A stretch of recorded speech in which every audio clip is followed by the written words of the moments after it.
Hello friends, welcome to channel AMBPCS NCERT class 6 geography. आज से यह सीरीज़ प्रारंभ हो रही है जिसका उद्देश्य है RO जो प्रीलिम्स एग्ज़ाम है, इसमें जो प्रश्न पूछे जाते हैं वह यहाँ से कंप्लीट कर लिए जाएंगे। तो सर्वप्रथम आज का जो प्रथम टॉपिक है जिसका नाम है हमारा देश भारत। तो इस टॉपिक को देखते हैं। तो सर्वप्रथम यहाँ से याद रखना है भारत के बारे में कि सबसे पहले यहाँ देखते हैं विस्तार, कि जो इंडिया है इसके विस्तार को समझते हैं। तो यहाँ से याद रखना है कि जैसे अपना जो इंडिया का ये मैप है, तो यहाँ से हमें समझना है कि जो भारत का उत्तर वाला जो क्षेत्र है, यानी कि ये वाला क्षेत्र है, यानी कि उत्तरी क्षेत्र में हमें यहाँ से हिमालय देखने को मिलता है। उत्तरी क्षेत्र में हिमालय देखने को मिलता है, जबकि जो पूर्वी क्षेत्र है, पूर्वी क्षेत्र में बंगाल की खाड़ी को देखते हैं, जबकि पश्चिमी क्षेत्र में अरब सागर को देखा जाता है। अरब सागर को देखा जाता है। और जबकि ये दक्षिणी क्षेत्र होता है, यहाँ हमें देखने को मिलता है हिंद महासागर।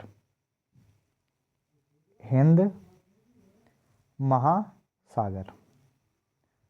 और हिंद महासागर इम्पोर्टेंट या महत्वपूर्ण क्यों हो जाता है?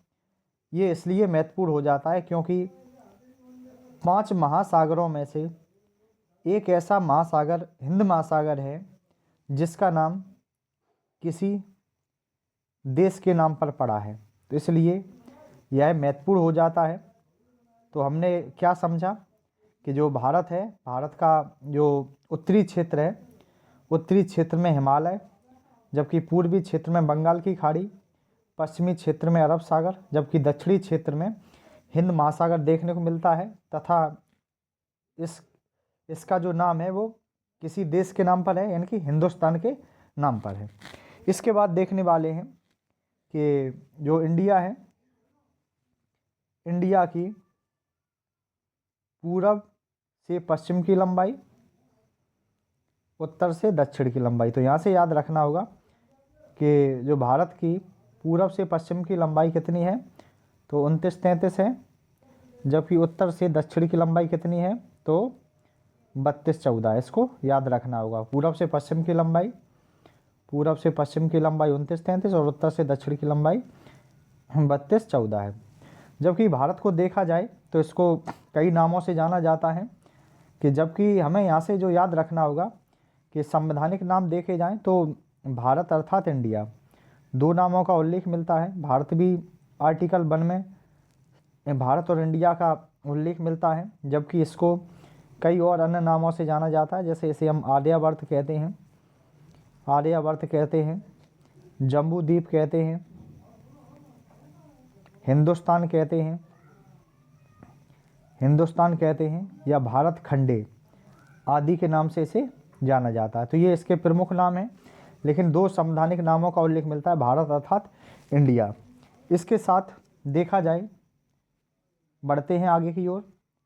तो जनसंख्या को अगर देखा जाए तो जनसंख्या के बारे में याद रखना होगा कि 2011 की जनगणना के अनुसार कुल जनसंख्या कितनी है? 1,21,08,54,977। तो ये कुल जनसंख्या अकॉर्डिंग टू 2011। अब देखा जाए कि सर्वाधिक जनसंख्या किस राज्य में है, तो वह है उत्तर प्रदेश में है, और जबकि सबसे कम किस में है? सिक्किम में है। सबसे कम जनसंख्या कहाँ है? सिक्किम में है। जबकि उत्तर प्रदेश में सर्वाधिक किस जिले में निवास करती है, तो प्रयागराज,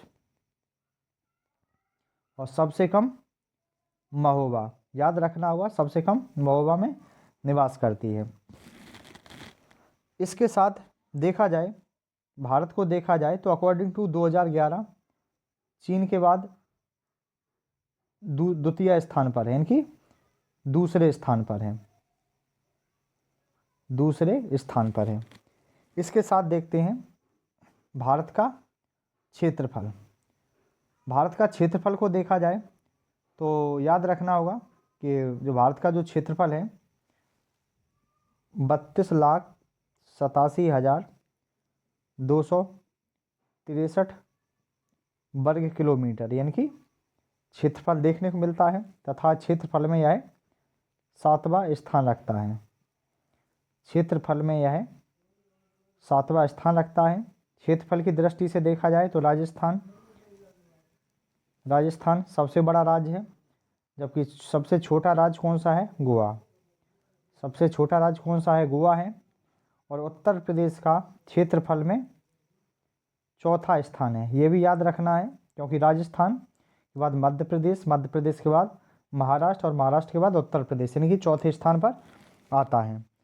इसके साथ देखते हैं अन्य पॉइंट को कि उत्तर प्रदेश में कौन से जिले हैं, तो याद रखना होगा लखीमपुर खीरी क्षेत्रफल की दृष्टि से सबसे बड़ा जिला है, जबकि हापुड़ क्षेत्रफल की दृष्टि से सबसे छोटा जिला है। तो आज की क्लास में एनसीईआरटी जो क्लास 6 है उसको देखा जा रहा है, इसके कर्क रेखा को। तो कर्क रेखा के बारे में याद रखना होगा कि यह जो कर्क रेखा है यह भारत के मध्य भाग से होकर गुजरती है, यानी कि जो कर्क रेखा है यह भारत के मध्य भाग से होकर गुजरती है, यानी कि अगर देखा जाए तो यह 8 राज्यों से होकर गुजरती है, जिसको हम ट्रिक से याद रखेंगे। और ट्रिक क्या है? तो मित्र पर गमछा झार। तो यहाँ से याद रख सकते हैं कि सर्वप्रथम याद रखना होगा मिजोरम, त्रिपुरा, पश्चिम बंगाल, राजस्थान, गुजरात, मध्य प्रदेश, छत्तीसगढ़, झारखंड। तो इस तरह से देख सकते हैं कि कर्क रेखा है भारत को 2 भागों में विभाजित करती है, तथा यह 8 राज्यों से होकर गुजरती है, तथा कर्क रेखा माही नदी को 2 बार कट करती है। तो ये भी क्वेश्चन याद रखिएगा, कर्क रेखा कौन सी नदी को काटती है? तो माही नदी को। इसके साथ देखते हैं भारत के पड़ोसी देश। तो यहाँ से याद रखना होगा कि कौन कौन से देश हैं जो भारत के पड़ोसी देश हैं। तो सर्वप्रथम देखते हैं कि पाकिस्तान को देख सकते हैं कि ये पाकिस्तान लगा हुआ है, ये अफगानिस्तान लगा हुआ है, अफगानिस्तान, नेपाल, चाइना, चीन लगा हुआ है, बांग्लादेश लगा हुआ है,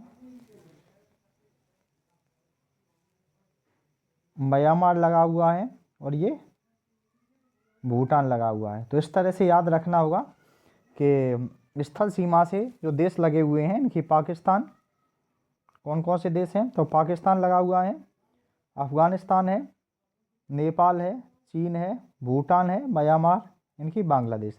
तो इस तरह देखा जाए कुल 7 देश लगे हुए हैं। अब यहाँ से क्या याद रखना है? तो जो बांग्लादेश है सर्वाधिक सीमा देखी जाएगी तो सर्वाधिक जो सीमा लगी है वह है बांग्लादेश की लगी, जबकि सबसे कम सीमा किसकी लगी है? तो सबसे कम अफगानिस्तान। तो सबसे कम याद रखिएगा अफगानिस्तान, और सबसे सर्वाधिक सीमा बांग्लादेश की लगी है। अगर क्रोनोलॉजी से देखा जाए तो ट्रिक के माध्यम से समझ सकते हैं कि बचपन में बीए किया तो यहाँ से समझ सकते हैं कि सर्वप्रथम आता है बांग्लादेश, बांग्लादेश के बाद चीन, चीन के बाद पाकिस्तान, नेपाल, म्यांमार, भूटान, अफगानिस्तान। ये क्रोनोलॉजी है। यहाँ से समझ सकते हैं कि सर्वप्रथम सर्वाधिक सीमा किस देश की लगी है? बांग्लादेश, उसके बाद चीन, चीन के बाद पाकिस्तान, नेपाल, म्यांमार, भूटान, अफगानिस्तान। इसके साथ देखा जाए भारत को तो भारत के बारे में याद रखेंगे कि जो इंडिया है, भारत में कुल 28 राज्य हैं व 8 केंद्र शासित प्रदेश, केंद्र शासित प्रदेश का उल्लेख मिलता है। इसको याद रखना होगा। अब यहाँ से कुछ प्रमुख पॉइंट देखे जाएं तो यहाँ से जैसे याद रखा जा सकता है कि तटीय राज्यों को देखा जाए। तटीय राज्य तो सर्वप्रथम देखते हैं तटीय राज्यों में कौन कौन से हैं। पहला है गुजरात, गुजरात के बाद महाराष्ट्र, महाराष्ट्र के बाद गोवा, गोवा के बाद कर्नाटक और कर्नाटक के बाद केरल। तो याद रख सकते हैं इस तरह से। तमिलनाडु यहाँ लगा है, तमिलनाडु, आंध्र प्रदेश, उड़ीसा, पश्चिम बंगाल। तो इस तरह देखा जाए कि कुल तटीय राज्यों की जो संख्या है वह 9 है। तटीय राज्यों की संख्या कितनी है? तो 9 तटीय राज्य हैं, जैसे गुजरात, महाराष्ट्र, गोवा, कर्नाटक, केरल, तमिलनाडु, आंध्र प्रदेश, उड़ीसा, पश्चिम बंगाल। इसके साथ देखा जाए 7 सिस्टर ऑफ इंडिया। अब 7 सिस्टर ऑफ इंडिया को देखा जाए तो ये पूर्वोत्तर जो राज्य हैं इनको देखते हैं, यानी कि कौन से राज्य होते हैं तो इनको हम देख सकते हैं, यानी कि ये वाले राज्य होते हैं, इसी को हम 7 सिस्टर ऑफ इंडिया कहा जाता है। 7 सिस्टर ऑफ इंडिया। तो इसमें देखा जाता है कौन कौन से राज्य हैं। मिजोरम, मणिपुर, नागालैंड, अरुणाचल प्रदेश, त्रिपुरा, मेघालय और असम। तो इस तरह से देख सकते हैं मिजोरम, मणिपुर, नागालैंड, अरुणाचल प्रदेश, त्रिपुरा, मेघालय, असम। तो यही वो राज्य हैं जिन्हें 7 सिस्टर ऑफ इंडिया कहा जाता है। इस तरह देख सकते हैं हम। इसके बाद देखते हैं डेल्टा को। तो डेल्टा के बारे में याद रखना होगा कि गंगा और ब्रह्मपुत्र जो रिवर हैं, गंगा है, ब्रह्मपुत्र नदी है, यह सुंदरबन डेल्टा का निर्माण करती है। और जो सुंदरबन डेल्टा है यह विश्व का सबसे बड़ा नदी डेल्टा है, नदी डेल्टा है। तथा डेल्टा का आकार कैसा होता है? तो डेल्टा का आकार होता है त्रिभुजाकार। डेल्टा का आकार कैसा होता है? त्रिभुजाकार आकार होता है। इस तरह देखा जाए जो एनसीईआरटी क्लास 6 ज्योग्राफी का जो प्रथम टॉपिक था भारत एक परिचय, कंप्लीट कर लिया गया है। यह टॉपिक कैसा लगा ज़रूर कमेंट बॉक्स में बताइए। धन्यवाद।